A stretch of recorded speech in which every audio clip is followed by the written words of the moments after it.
The first shots come from a second-story window, hard and flat, and the street of Ingalls erupts like a kicked anthill. Men in dusters throw themselves toward horses, barrels, doorways, anything with thickness. Oklahoma Territory, September 1st, 1893. The town is scarcely more than a saloon, a hotel, a livery, a handful of homes and stores, and for too long it has been friendly to the Dalton Gang. This morning, the United States Marshals men have come to end that friendship.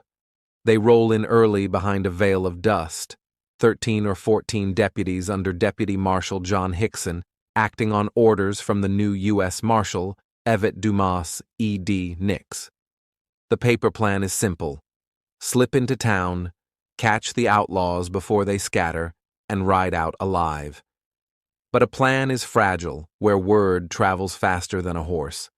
For months, Ingalls has been a safe harbor.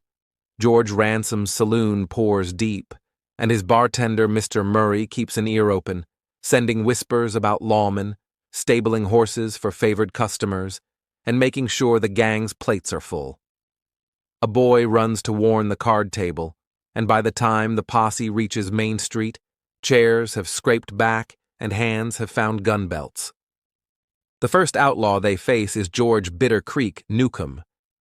He's in the saddle near the livery when a deputy calls for his hands. He answers with muzzle flash. The return volley tears him out of the saddle and leaves him bleeding in the dust, badly hit, not finished. The exchange lights the whole street. The saloon door slams. The stable yawns. Windows bloom with rifles. From the upstairs of the OK Hotel, a barrel of a lever gun settles on a sill, and Ingalls becomes an echoing box of gunfire. Up in that window is Roy Dougherty, the one they call Arkansas Tom Jones. He owns the angle. He can watch hats move along a porch line and knees flash under coattails, choose his shot, and hammer it home. Down on the street, Deputy U.S. Marshal Thomas J. Houston is shouting men toward better cover when a .44-40 smashes through him. He is dragged away and will die the next day. Inside Vaughn's saloon, a local boy, young Simmons, tries to duck behind the bar and catches a stray round that kills him. Old man Ransom, trying to crawl across his own threshold, is hit in the leg and howls but lives. Two figures move in the open to cover their partners. Bill Doolin, the cattle hand turned raider, braces in the road and shoots Special Deputy Marshal Richard Dick Speed dead.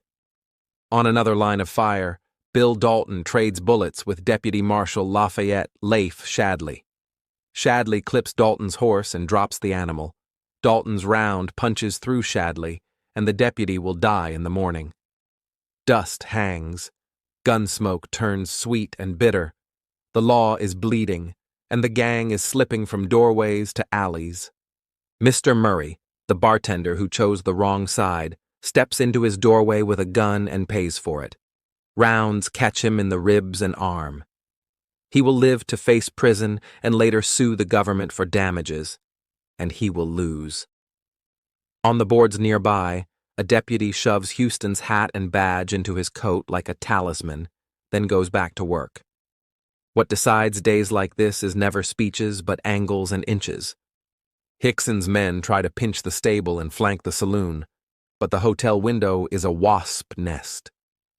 Every time a hat shows, Arkansas Tom jerks the lever and drives somebody back to the boards. It is one man with a good perch bending the whole fight. If he keeps that height, the ledger only gets worse. Deputy Marshal Jim Masterson decides to break the nest. He wraps dynamite, trims the fuse, and times it like a watchmaker. Between one doorway and the next is a stretch of street any rifleman can rake. Masterson crosses it anyway, head down, fuse burning. He tosses the bundle into the room and staggers back. The blast pops the windows, slaps dust up in a brown ring, and leaves a ringing stillness. When the smoke thins, Jones is stunned and sprawled on the floorboards. The deputies drag him down the stairs in irons. The capture doesn't stop the shooting at once, but it breaks the gang's spine. Newcomb, ripped up but game, scrambles to a horse and vanishes along the creek. Dan Dynamite Dick Clifton rides with blood in his collar from a neck wound. Red Buck Waitman, Tulsa Jack Blake, and Charlie Pierce slide out through the stable and over the low rise beyond town, firing as they go. The Marshals, now counting their dead, cannot spare the men to chase. Ingalls falls quiet in a long, dragging way, the kind of quiet that feels like the world holding its breath. Afterward, the street looks gnawed. Porch posts are chewed to splinters. A water trough leaks from a dozen small wounds, spent brass rolls in the dust. In a back room, someone lays a blanket over Speed's body and writes his name on a scrap of paper. In a house, a woman sits at a table with her hands flat, learning what has happened to Houston. Shadley slips away before dawn. The gang leaves town alive, but shot to pieces and short a rifleman. Arkansas. Tom goes to a cell on a 50-year sentence. Later he'll be paroled, rob again, and die bloody in Missouri. No one calls it a clean win. Marshal Nix takes the reports with a face that looks carved. Hickson makes his lists. The men who planned the larger hunt, the famous 3 guardsmen, Bill Tilghman, Heck Thomas, and Chris Madsen, will be patient and relentless. Over the next few years, they will chip away at the wild bunch, some captured, many killed in coulees and creek bottoms, in kitchens and corrals, where the shooting distance is near enough to count freckles. Ingalls never shrugs the day off. The Ransom and Murray saloon loses its swagger. The OK Hotel carries a gap-toothed look. Some families leave because the quiet sounds different now. Others stay because someone has to sweep, to teach, to bury. The story turns to a caution older men tell on porches when the light goes soft.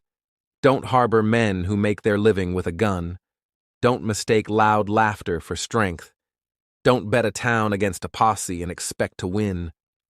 Stand there now, and the space feels smaller than legend. The street is a strip of Oklahoma dirt with grass pushing through and faint rectangles of foundations under your boots. If you squint, you can still see angles. The upstairs window that commanded too much. The shallow V of storefronts that channeled a man into the line of fire. The livery door that spat riders into harm's way. You can place people by instinct. A deputy behind a rain barrel, a freighter pressed to a porch column, a hat brim just peeking over a splintered rail. What happened here wasn't a movie duel. It was a street-turned battlefield because 2 versions of order could not share the same dust. The law wanted wrists in irons and a judge. The gang wanted a harbor to drink, to sleep, to hear the next rumor of an easy train. In the middle stood citizens who had made their bargains and paid for them in daylight. The day reset the line between refuge and outlawry. After Ingalls, the gang ran shorter on friends. What endures is the human scale. It was men pushing through fear a few feet at a time, making choices that were remembered in print and on stone.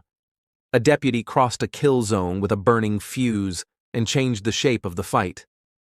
A bartender chose a side and took bullets for it. A boy tried to get low and never got back up. An outlaw with a steady hand and a good angle turned a street into a killing ground until blast and luck ran out. The rest of us inherit the lesson, whether we mean to or not. A town that chooses its guests chooses its fate. Thank you for listening to Deserted Trails. Subscribe for more forgotten stories from the old frontier.